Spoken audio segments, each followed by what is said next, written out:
या आपण करू मनातल्या गोष्टी, स्वप्नांना सत्यात आणणाऱ्या गोष्टी.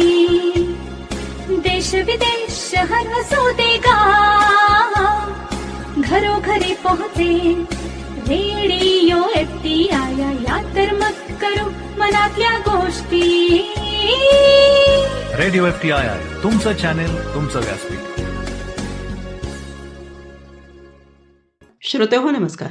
रेडिओ FTI 90.4च्या स्टुडिओमध्ये मी तुमची रेडिओ मैत्रीण नीता तुपारे तुमचे मनपूर्वक स्वागत करते.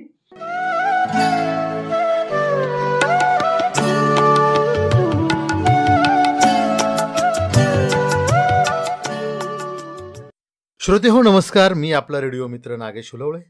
रेडिओ FTIच्या 90.4 या स्टुडिओमध्ये आपले पाऊस आणि बालपण या कार्यक्रमामध्ये आपले सर्वांचे सहर्ष स्वागत करतो.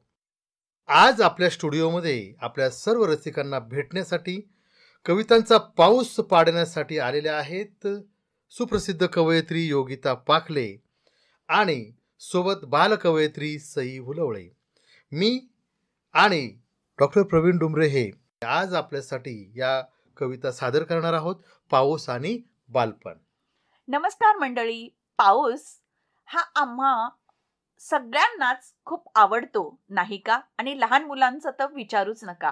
मग ते पावसात चिंब चिंब भिजणं असो, चिखलात खेळणं असो, नाहीतर नाव बनवून ती छोट्याशा ओहळमध्ये सोडणं असो, सगळंच काही आवडतं आपल्याला नाही का? तर मग या पावसासोबत आपण छान छान कविता सुद्धा ऐकणार आहोत. आज आपल्या समोर एक छोटी सई हुलावळे बालकवयित्री एक कविता सादर करत आहे आणि ही कविता लिहिलेली आहे सुप्रसिद्ध कवी नागेश हुलावळे यांनी. माझं नाव सई आहे. मी नाच रे मोरा ही कविता सादर करणार आहे. ही माझ्या पप्पांनी लिहिली आहे. नाच रे मोरा. अंगणात येऊन नाच रे मोरा, बाळाला बघू दे तुझा रे तोरा. आकाशी ढगांची झाली रे दाटी, बाळाच्या हातात गाराना वाटी. होईन छान हलतोय तोरा, बाळाला बघू दे तुझा रे तोरा. नक्षी विजांची नभात चमकली, रंगाची छान कमानच सजली. मनात भरला इंद्रधनुष्याचा नजारा, बाळाला बघू दे तुझा रे तोरा. पाण्याचे थेंब टप टप पडती, रानात मोर थुई थुई नाचतील. अंगणात झोंबे गार गार वारा, बाळाला बघू दे तुझा रे तोरा. अंगणात येऊन नाच रे मोरा, बाळाला बघू दे तुझा रे तोरा. बाळाला बघू दे तुझा रे तोरा. वा वा सई, तुझ्या कवितेतला मोर खूप सुंदर नाचला बर का, आणि सुंदर सादरीकरण. चला मग वळूयात आता पुढच्या कवितेकडे. पुढची कविता सादर करतील कवी नागेश हुलवळे. धन्यवाद मॅडम. माझी ही पुढची कविता जी आहे ना, ही परीची कविता आहे. ही परी जी आहे, जेव्हा एखाद्या लहान मुलाच्या स्वप्नामध्ये येते आणि त्या मुलाचं जे विश्व आहे हे मी साकार करण्याचा या ठिकाणी प्रयत्न केला आहे. परी. स्वप्नात आली माझ्या एक परी, स्वप्नात आली माझ्या एक परी, घेऊन गेली मला तिच्या घरी. स्वप्नात आली माझ्या एक परी, घेऊन गेली मला तिच्या घरी. घराला बाग जादूची ती खान, क्षणभर मी विसरलो भान. परीशी मैत्री सुखाची खरी, स्वप्नात आली माझ्या एक परी, घेऊन गेली मला तिच्या घरी. परीची आई सुमनांची काया, मनात तिच्या माझ्यासाठी माया. म्हणाली मला तू ग माझी परी, घेऊन गेली मला तिच्या घरी. परीची आहे हरणांची गाडी, परीची आहे हरणांची गाडी. गाडीला आहे दुमजली माडी. परीनं माझी आकाशात फेरी, घेऊन गेली मला तिच्या घरी. ढगांचे जग आवडते मला, ढगांचे जग आवडते मला. बर्फाचा गोळा खायला घेतला. रंगांची कमान दिसली भारी, रंगांची कमान दिसली भारी. स्वप्नात आली माझ्या एक परी, घेऊन गेली मला तिच्या घरी. वा वा, सुंदर. परीचं वर्णन अतिशय सुंदर केलेलं आहे सरांनी. सर, आपण आपल्या पुढच्या काही कविता सादर कराव्यात आता. नक्कीच मॅडम. या ठिकाणी अजून एक मी आता सध्या पावसाचे दिवस आहे आणि पाऊस आणि बालपण यांचं एक अतूट नातं असतं. हो, हे पाऊस पडायला लागल्यानंतर ही लहान मुलं आपल्या घरामध्ये त्यांचा जीव कासावीस होतो. त्या पावसामध्ये त्यांना मोरासारखं नाचायचं असतं आणि त्यांना काही विविध खेळ खेळायचे असतात, कागदाच्या होड्या बनवायच्या असतात, मातीचे घरटी बनवायची असतात पायावरती वगैरे वगैरे, अशा प्रकारे विविध प्रकारचं. मग अशाच प्रकारे हा लहान जे बाळ आहे किंवा लहान मुलं आहे त्याच्या मनाचे विचार या ठिकाणी माझ्या कवितेमध्ये साकारण्याचा प्रयत्न केलेला आहे. पावसाच्या धारेत. पावसाच्या धारेत भिजून जाऊ, पावसाच्या धारेत भिजून जाऊ, नभीचे थंड गोळे वेचून खाऊ. अशा आशयाची ही कविता आहे. काळ्या काळ्या मेघांची नभात स्वारी, काळ्या काळ्या मेघांची नभात स्वारी, दिसे इंद्रधनुची कमान भारी, कमानी खाली त्या न्हावून घेऊ, कमानी खाली त्या न्हावून घेऊ, पावसाच्या धारेत भिजून जाऊ. वा वा. मोरांचा हा पिसारा फुलतो छान, मोरांचा हा पिसारा फुलतो छान, रिमझिम सरीत विसरे भान, रिमझिम सरीत विसरे भान. पावसात तो नाच मोराचा पाहू, पावसात तो नाच मोरांचा पाहू, पावसाच्या धारेत भिजून जाऊ. रानमाळ दिसते पांढरी माळ, नांगरांचा आराम करतो फाळ, माळती गळ्यात माळून घेऊ, पावसाच्या धारेत भिजून जाऊ, नभीचे थंड गोळे वेचून खाऊ, पावसाच्या धारेत भिजून जाऊ. वा वा, खूप सुंदर. पण बऱ्याचदा बघा ना, हा पाऊस पडतो पण कधी कधी हा पाऊस लवकर येतच नाही. त्यावेळेस लहान मुलांच्या मनामध्ये एक प्रश्न असतो. काय असतो बरं हा प्रश्न, हे मी माझ्याच कवितेतून सांगू इच्छिते. नक्की मॅडम. कवितेचं शीर्षक आहे पाऊस प्रश्न. पावसा पावसा रुसला दिवसा, पावसा पावसा रुसला दिवसा, कशाला हवाय तुला एक पैसा, आमिष पैशाचे दाखवित नाही, आमिष पैशाचे दाखवित नाही, वेळेवर का रे तू पडत नाही. वा. विचार मनात आम्ही खूप केला, विचार मनात आम्ही खूप केला, गुरुजींनी मग प्रश्न सोडवला. कसा सोडवला बरं? निसर्गाचे चक्र जाणून घेतले, वा. निसर्गाचे चक्र जाणून घेतले, वृक्षांचे महत्व आम्हास पटले. कर्तव्य आपले नक्की आहे काही, कर्तव्य आपले नक्की आहे काही, तरू आम्ही लावू हीच देतो ग्वाही, तरू आम्ही लावू हीच देतो ग्वाही. खूप छान.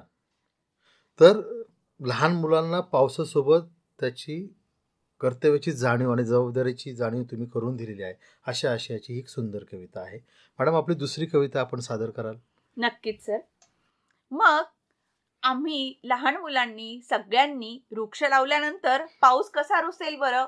मग पावसाच्या सरी कोसळायला लागतात आणि मग पाऊस जोमात येतो बरं का. पुढील कविता सादर करते. पाऊस आला. सरीवर सरी लागल्यात पडू, सरीवर सरी लागल्यात पडू, धारेने भरले लगेचच गडू, तळ्यात मळ्यात चोहीकडे पाणी, तळ्यात मळ्यात चोहीकडे पाणी, गातू आम्ही पोरे पावसाची गाणी. वाह. वाळलेलं झाड लागलंय हसू, वाळलेलं झाड लागलंय हसू, पावसारे आता तो नकोच रुसू. क्या बात आहे. बळीच्या घामाला मिळणार दाम, बळीच्या घामाला मिळणार दाम, तुझ्यात पाहतो कृष्ण निराम. वा वा. सुख समृद्धीने आनंदी धरती, सुख समृद्धीने आनंदी धरती, पावसा तुझी रे ही दिगंत कीर्ती, पावसा तुझी रे ही दिगंत कीर्ती. खूप छान, खूप छान. धन्यवाद सर. आता मलाही तुमची एक कविता ऐकायला नक्कीच आवडेल. नक्कीच. पाऊस आणि आकाश यांचं एक वेगळं नातं आहे. लहानपण म्हटलं की लहान मुलाला तो आवडतो, तो चांदोमामा. आणि चांदोमामाची भेट घेण्यासाठी ही लहान मन फार तरसत असतं. किंवा आपण पण लहान असताना आपल्याला त्या चांदोमामाचं एक वेगळं आकर्षण होतं. या आशयाची वेगळी रचना मी या ठिकाणी सादर करत आहे. नक्की. माझ्या कवितेचं नाव आहे आकाशी सहलीला नेशील का. आकाशी सहलीला नेशील का. चांदोमामा चांदोमामा येशील का, आकाशी सहलीला नेशील का. वा वा. चांदोमामा चांदोमामा येशील का, आकाशी सहलीला नेशील का. सहलीला जायला हरिण गाडी, सहलीला जायला हरिण गाडी, ढगांतून रस्ता हळूच काढी. वा. पर्यांची बाग दावशील का, आकाशी सहलीला नेशील का.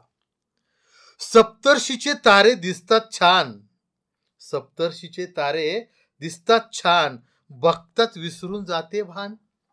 ताऱ्यांची चमचम दावशील का, आकाशी सहलीला नेशील का. ध्रुव उत्तरेला निश्चल आकाशी, स्वयंप्रेरित तो स्वयंप्रकाशी. देवांची दिवाळी दावशील का, आकाशी सहलीला नेशील का. दळता ढगात होई गडगड, दळता ढगात होई गडगड, ऐकून साऱ्यांची थांबे बडबड. म्हातारीचे घर मला दावशील का, आकाशी सहलीला नेशील का, आकाशी सहलीला वा. नेशील का. नक्कीच. आपण आकाशात सहलीला गेल्यानंतर आपल्याला अजून काहीतरी दिसतं बरं का मुलांनो, ते म्हणजे काळे काळे ढग. ढग. अगदी आणि बरोबर. हे काळे ढग म्हणजे पावसाचं प्रतीक. जेव्हा त्यांना वारा लागेल तेव्हा ते आपल्याला काय देतील, पाऊस. पाऊस. अशीच एक रचना काळा ढग मी आपल्या समोर सादर करते. एक काळा ढग झालाय गुडूप, एक काळा ढग झालाय गुडूप, रुसून बसलं बेचार झुडूप. शेतकरी राजा करी विनवणी, शेतकरी राजा करी विनवणी, तुझ्या विना नाही शेतात पेरणी, तुझ्या विना नाही शेतात पेरणी. काळ्या ढगावर बसला वारा, पडू लागल्यात अचानक गारा. मोराचा पिसारा फुलला सुंदर, नभात दिसले रंगीत झुंबर. काळा ढग माझा झाला बघा मित्र, काळा ढग माझा झाला बघा मित्र, पाठवेल त्याला दरवर्षी पत्र, क्या बात है. पाठवेल त्याला दरवर्षी पत्र. काळा ढग माझा झाला बघा मित्र, पाठवेल त्याला दरवर्षी पत्र, क्या बात है. पाठवेल त्याला दरवर्षी पत्र. खूप सुंदर, खूप सुंदर. ह्या ढगाला पत्र लिहिण्याची कल्पनाच या ठिकाणी आपल्यातून आहे मॅडम. यानंतर मी माझी एक कविता जी आहे, पाऊस नावाची कविता. आणि या पावसाची रूपं, पावसाचा आवाज प्रत्येक ठिकाणी वेगळा असतो. कसा असतो ही मी माझ्या रचनेमध्ये सादर करतो. पाना फुलावर पडतो पाऊस टपटप टपटप, पाना फुलावर पडतो पाऊस टपटप टपटप, वा वा. अंगणात माझ्या येई पाऊस रपरप रपरप. वा वा. घराच्या छपरावर पाऊस तडतड, डांबराच्या रस्त्यावर पाऊस खडखड. मोराच्या हो तुऱ्यावर पाऊस सपसप, अंगणात माझ्या येई पाऊस रपरप. बाळाच्या हो छत्रीवर पाऊस बडबड, वा वा. बाळाच्या हो छत्रीवर पाऊस बडबड. राणीवणी माळावर पाऊस गडगड, राणीवणी माळावर पाऊस गडगड. बाळाच्या खेळण्यावर पाऊस ढपढप, अंगणात माझ्या येई पाऊस रपरप. म्हशीच्या हो पाठीवर पाऊस सनसन, म्हशीच्या हो पाठीवर पाऊस सनसन. रानाच्या खडकावर पाऊस खणखण. डोंगराच्या माथ्यावर पाऊस झपझप, अंगणात माझ्या येई पाऊस रपरप, अंगणात माझ्या येई पाऊस रपरप. वा वा. किती सुंदर. अगदी नाद मधुर अशी रचना आपण सादर केलेली आहे. आता मी एक माझी पावसावरचीच रचना पुन्हा एकदा आपल्या समोर घेऊन येत आहे. कवितेचं शीर्षक आहे अर्थातच पाऊस. कृष्णवेणू सुरत येथे अलगद बरसले, कृष्णवेणू सुरत येथे अलगद बरसले, प्राणी मात्र भूमायेचे यासाठीच तरसले. क्या बात आहे. वा. कृपादृष्टी वरुणाची ओले चिंब झाले रान, कृपादृष्टी वरुणाची ओले चिंब झाले रान, धरतीच्या लेकरात त्याने भरले ग प्राण. दोर फासाचा कधीच बाभळीला विसरला. दोर फासाचा कधीच बाभळीला विसरला. त्याचा देव आज म्हणे नवसाला ग पावला. मुखी पाऊस गाण्यांचे उमटले मणिसूर. मुखी पाऊस गाण्यांचे उमटले मणिसूर. सखा येताच झवळी आनंदाने भरे उर. क्या बात आहे, सुंदर. अवखळ कधी कधी नको तुझे रे वागणे. अवखळ कधी कधी नको तुझे रे वागणे. भरलेले हे आभाळ रीते होण्या बरसणे. भरलेले हे आभाळ रीते होण्या बरसणे. खूप छान मॅडम. आणि श्रोते हो, आता आपल्या सोबत डॉक्टर प्रवीण डुमरे सर हे आपल्या काही बालकविता सादर करणार आहेत.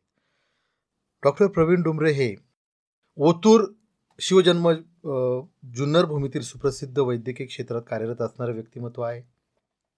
त्यांनी आपली साहित्यिक आवड या ठिकाणी जपली आहे आणि त्या आपल्या काही बालकविता या ठिकाणी सादर करणार आहेत. आपण नक्कीच बालकवितांचा आस्वाद घेऊया. चला तर मग. माझी बालकविता. ससा की कासव. ससा कासवाची झाली एकदा फाईट. वातावरण झालं होतं एकदम टाईट. वा. कोल्होबांनी दिला समेट घालून. दोघांची दिली शर्यतच लावून. बघायला सगळी शाळा जमली. पळायला जोराची शिट्टी वाजली. सशाबरोबर मुलंही पळाली. ससोबांची लगेच पॅन्टच गळाली. वा. ठोकली 4 विद्यार्थ्यांनी वर्गाकडे धूम. आली ती येताना शिक्षकांनाच घेऊन. पालकांनी बालकांना काढलं हुडकून. हेडमास्तरांना भरला ताप सडकून.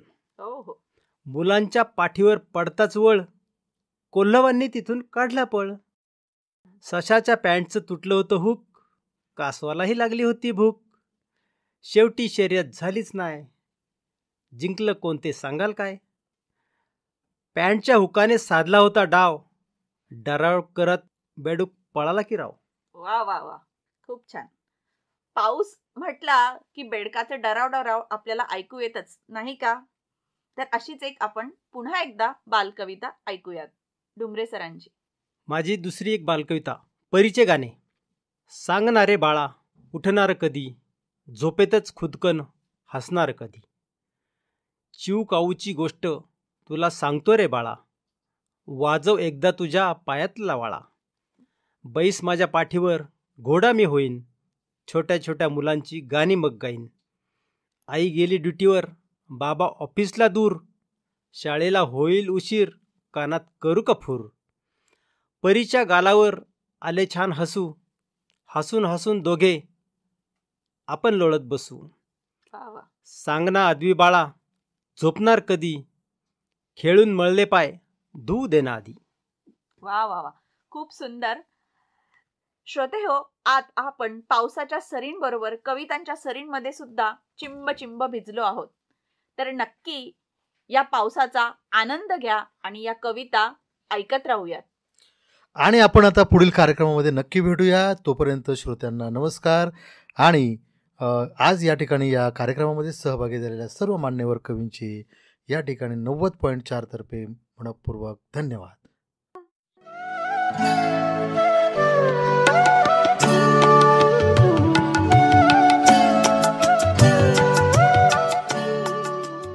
बालमित्रमैत्रिणींनो, प्रगतीचा मार्ग नेहमीच काट्याकुट्यातून जातो. जो या काट्याकुट्यांना भीतो त्याची प्रगती कधीच होत नाही. प्रयत्न करून पाहावा. पडला तर आंबा, नाहीतर धोंडा.